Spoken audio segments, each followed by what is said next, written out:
everyone, this is Lairlyn with House of Okotie Design, bringing another pattern review on my Sunday sewing shenanigans.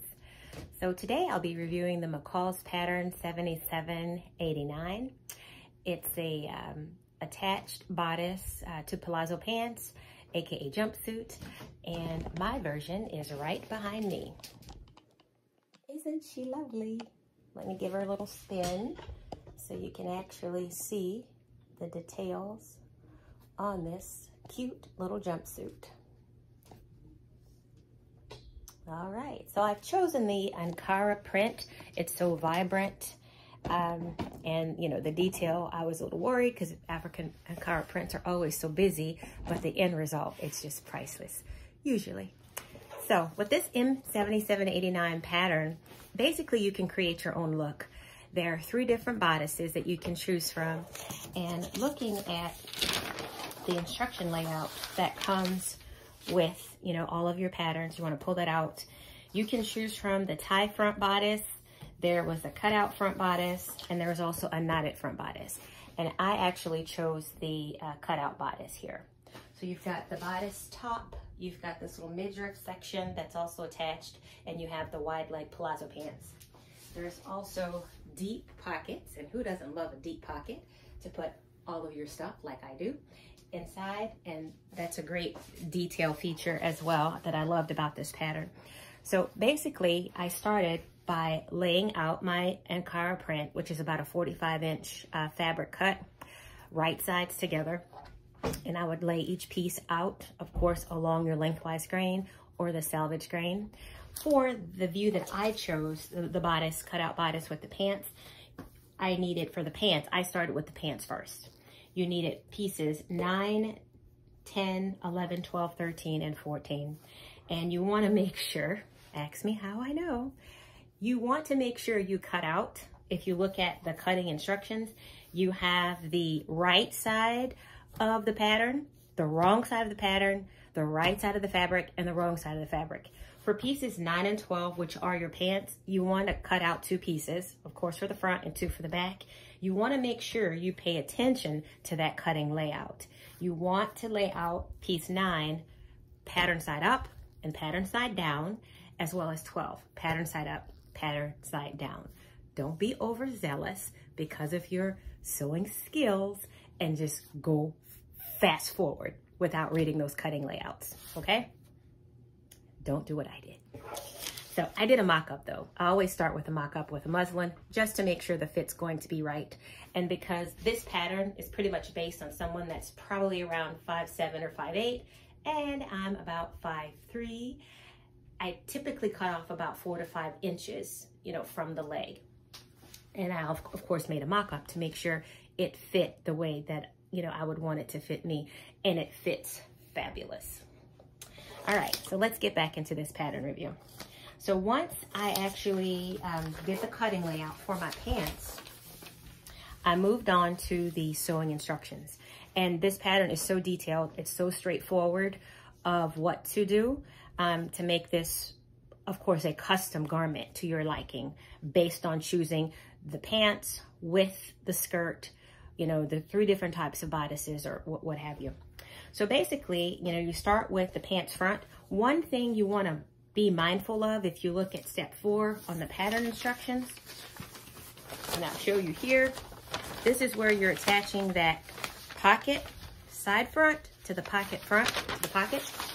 You want to make sure that you actually take the, you want to fold that pocket to the back, basically to the wrong side of the garment, right?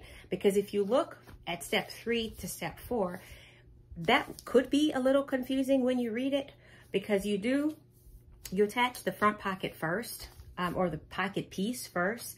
Once you turn that to the back of the garment, then you'll attach right sides together. So the side front to the front, okay?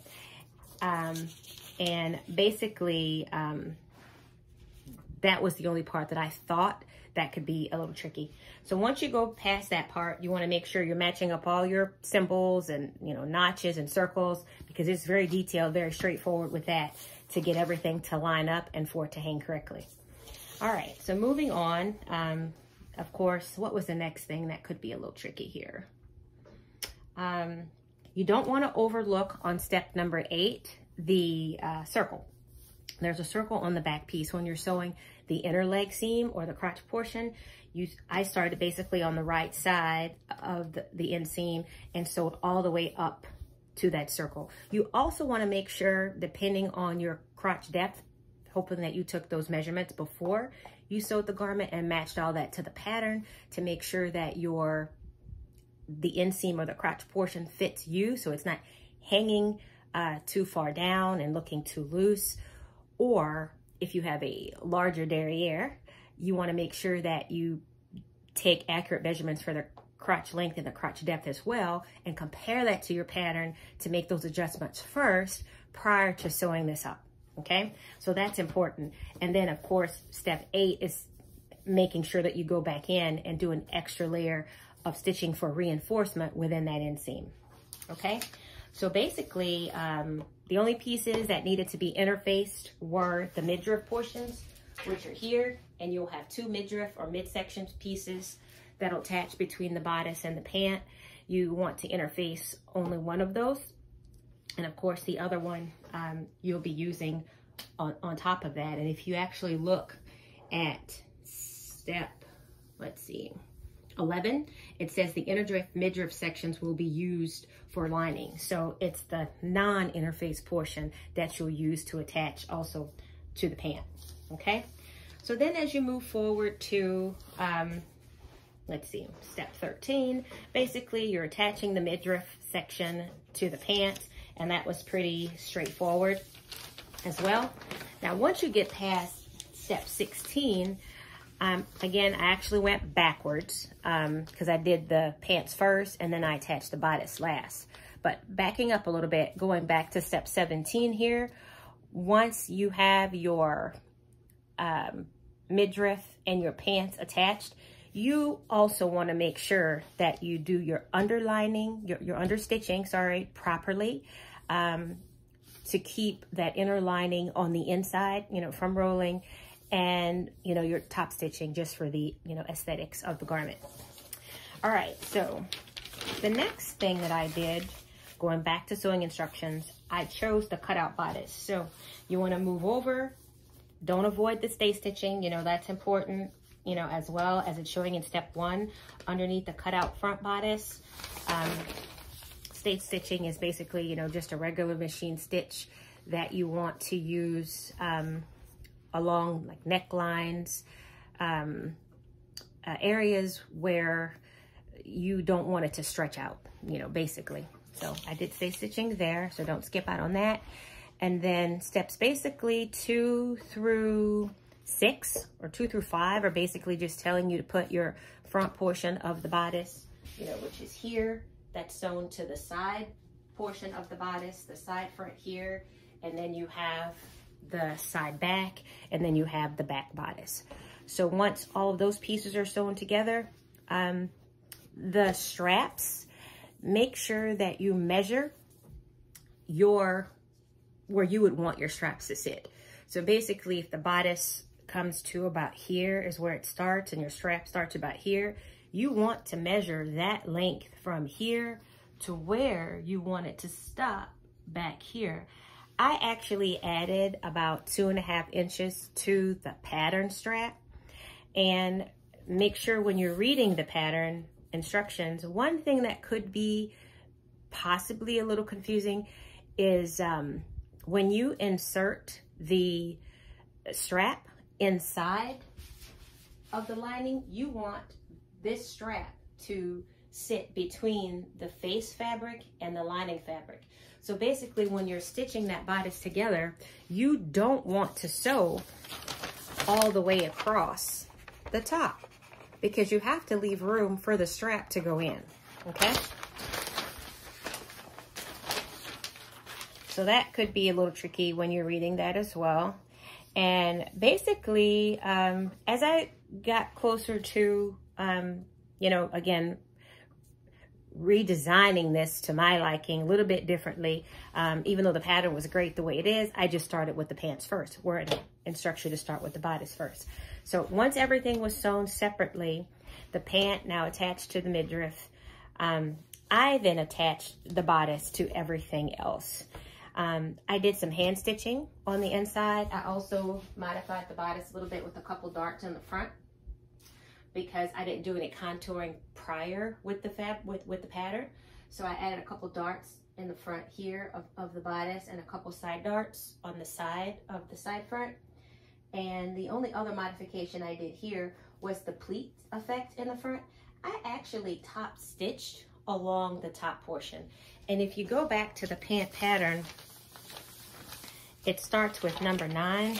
When you're at step 1, right here for the pants, let me get on my tippy toes so you can see that. Sure, people. Right there. I actually top stitched a little bit along the top portion of the pleat. And for me, I think it actually lies a little bit flatter along here. So I still have to hem the jumpsuit, but pretty much that is all. This pattern is so straightforward. It's a beautiful sew. Depending on, you know, what you like and what you don't like in terms of, you know, exposing shoulders or whatever, I think this is great summer with some sandals, you know, cute little heels. You could dress it up with that. Night on the town for dinner. If it's a cooler night, you could probably do like a little bolero jacket, you know, or something. You know, I love my bolero jackets. I think they go with any and everything, morning till night. But anyway, that's my review for McCall's 7789. Hopefully that was helpful. You know, basically I just cover some of the things that were tricky for me to help the next sewer, you know, make it easier, you know, for you. But I'll give you another quick look for my oh so fly in Dubai outfit number, is it 4 or 5? I think this is outfit number 5. I've been sewing so much. But anyway, thanks for watching, guys. House of a Coty Design. Please follow me on Instagram at House of a Coty, Facebook, House of a Coty Design and Gifts. Please like, share, subscribe. Hit the bell for notifications. You'll get my videos as they come up, usually on Sundays. Sometimes I do tidbits of sewing things throughout the week as well, depending on how busy I am and working on, you know, orders coming in. I'm starting to take some of those custom orders for clients, and just depending on what I get to. So keep watching, trying to grow this channel as I'm doing something new after 20 years of leaving medicine. As I am saying, I'm leaving medicine. I've left medicine. We'll see if I will permanently be gone from medicine. But as of now, I'm loving this fashion design and sewing. House of a Coty Design, help me grow. Watch, doesn't cost you a thing, guys. Like, share, and subscribe on YouTube. I sure do appreciate your time for watching. Have a great Sunday. Bye.